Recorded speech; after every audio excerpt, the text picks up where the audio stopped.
get ridiculous, right? So like, if you repeat an experiment, that is a great example with drug testing. If you're ever a drug test and you know that you have not done that drug and you test positive for it, ask for a second test. Because the possibilities of having a false positive on a drug test is not nothing. In fact, it's pretty high compared to a false negative, because companies care about being accurate on drug testing. They're willing to be wrong with a false positive, as in they might turn away some people that they shouldn't have turned away. They're okay with that, compared to being willing to accept people who are addicts or have a drug problem or whatever. So suppose they're testing you for some intense drug like meth or whatever, and you accidentally test positive and you know that you have not done anything like that, ask for a second one, because the chances you'll have 2 false positives is very low. Like very, very low. But the other one's actually not that low. It's like 5%. Pretty significant. Okay. I'll remember this. Huh? I'll remember that. A food manufacturer, I'm being serious about it though, like seriously, if that ever happens to you, ask for a second test. Don't just be like, but I haven't. Because I think that's what most people would do. If they're like, you failed your drug test, you'd be like, but I don't do them. And they'd be like, yeah, but you failed it. And you'd be like, but I don't do that drug. And they'd be like, well,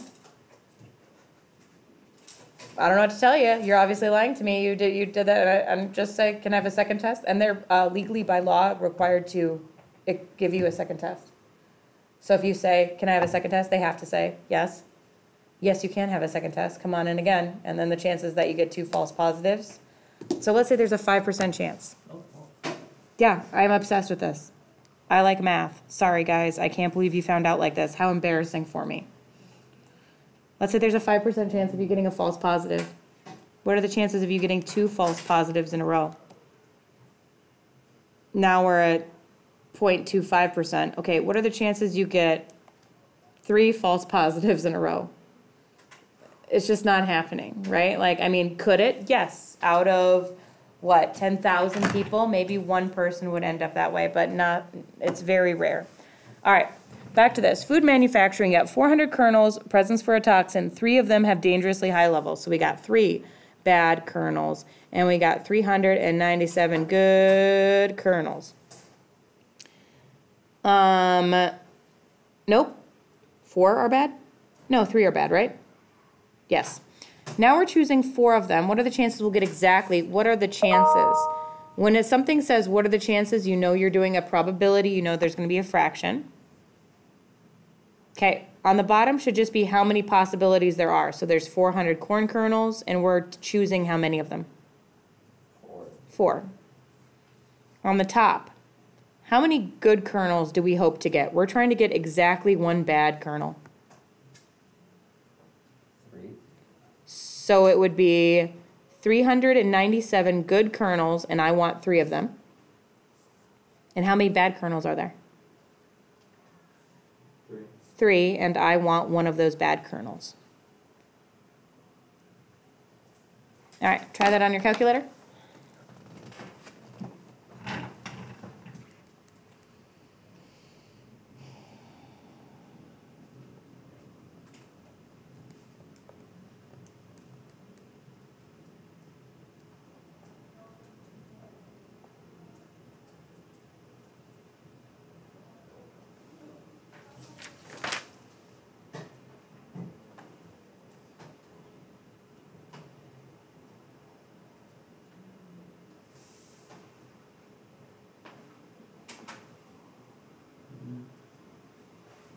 Did you get about 0.0296?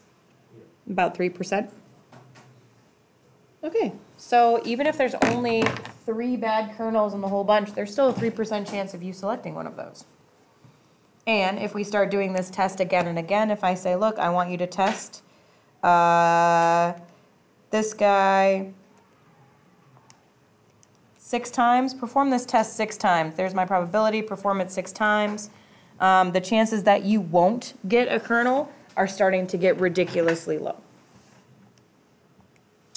Actually, no, hold on. It would actually be 0.02 9. If it's 3% chance of you getting one, it'd be 97% chance of you not getting one. So, yeah, it just starts lowering and lowering. So now you've got a 17% chance, etc. So they might have to redo their test. They might have to say, okay, we're going to have a test that works better, or they might have to do it many, many times. But that's something that a statistician would recommend. All right, last one. Do you want me to do this poker problem with you, or do you want to try it on your own? The poker stuff is kind of rough. You want to do it together? Okay, what goes on the bottom of the fraction? What always goes on the bottom? 52, choose 5. 52, choose 5 on the bottom. 2 of a kind hand in poker made up of aces and 3s on your first draw. Do you guys remember what 2 of a kind is?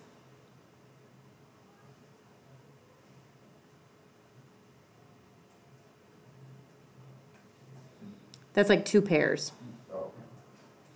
So I got 2 aces, 2 3s, and then some other card. How many aces are there in a deck? 4, and I want 2 of them.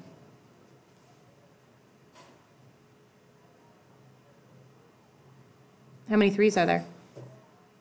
Also 4. Mm-hmm.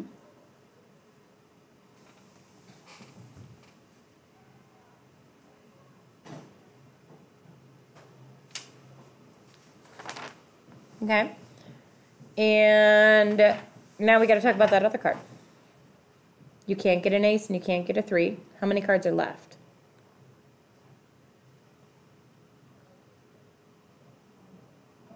44. Mm-hmm. And we want one of those.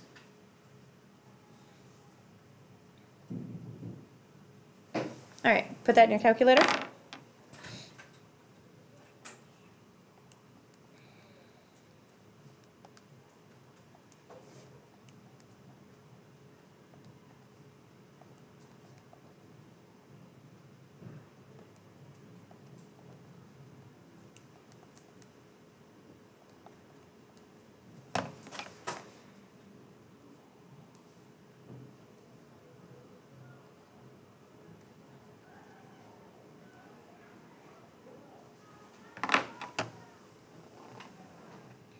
Did you guys get that?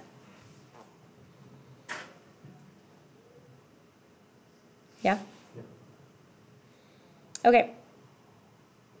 So now you should be able to do both halves of the experiment, or of the homework.